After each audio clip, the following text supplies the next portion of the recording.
దివ్యాడమ్స్లో మీరు 1 క్యారెట్ కొన్నా, 10 క్యారెట్లు కొన్నా, ఎంత అమూల్యమైనది కొన్నా, ఇప్పుడు యాజ్ ఇట్ ఈస్గా ఇప్పుడు దివ్యాడమ్స్లో దొరకని రత్నం అంటూ లేదు. అన్ని రకాలు ఉంటాయి. డైరెక్ట్గా మైన్స్ నుండే మేము సేకరిస్తున్నాం కాబట్టి ద లోయెస్ట్ క్వాలిటీ కూడా ఉంటుంది, అలాగే హైయెస్ట్ క్వాలిటీ కూడా ఉంటుంది. ఎందుకంటే మైన్స్లో హై క్వాలిటీ వస్తుంది, లో క్వాలిటీ వస్తుంది.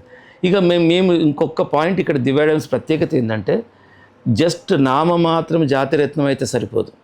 ప్రభావితమైన రత్నం అనేది ఇక ప్యూర్గా ఒక రత్నశాస్త్రం చదివిన వ్యక్తి మాత్రమే, అది కూడా పబ్లిక్ ఇంట్రెస్ట్ ఉన్న వ్యక్తి మాత్రమే ఖచ్చితంగా ఎఫెక్టివ్ రత్నాన్ని చెప్పగలుగుతాడు. ఎట్లా అంటే ఇప్పుడు చూడండి, కొన్ని రత్నాలు ఉంటాయి, నెగిటివిటీ ఉంటాయి, అంటే నెగిటివ్ ఇంక్లూజన్స్ అంటారు.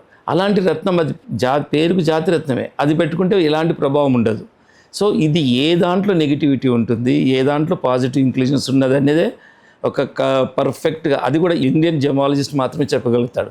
ఎందుకు ఇండియన్ అంటున్నానంటే, అదే ఇప్పుడు ఫారినర్ జెమాలజిస్ట్ ఉన్నాడు అనుకోండి, వాడు ఇది జెన్యూన్ స్టోన్ అవును కాదు అంతేవరకు చెప్తాడు. ఒకవేళ జెన్యూన్ అని చెప్పిన తర్వాత లో క్వాలిటీ అయితే లో క్వాలిటీ అంటాడు. అదే ఇప్పుడు ఇండియన్ జెమాలజిస్ట్, అదే నేనేమంటానంటే లో క్వాలిటీ అన్నాను, అది దోషం ఉంది అంటారు. దోషం ఉంది మనం పెట్టుకోకూడదు. ఆ విధంగా రత్నాలు దివ్యాడమ్స్లో ప్రతి రత్నాన్ని ఒక ఎఫెక్టివ్ ఏ పారామీటర్స్ మీద ఉంటుందో ఆ పారామీటర్స్ మీదనే రత్నాన్ని సెలెక్షన్ చేస్తున్నాం.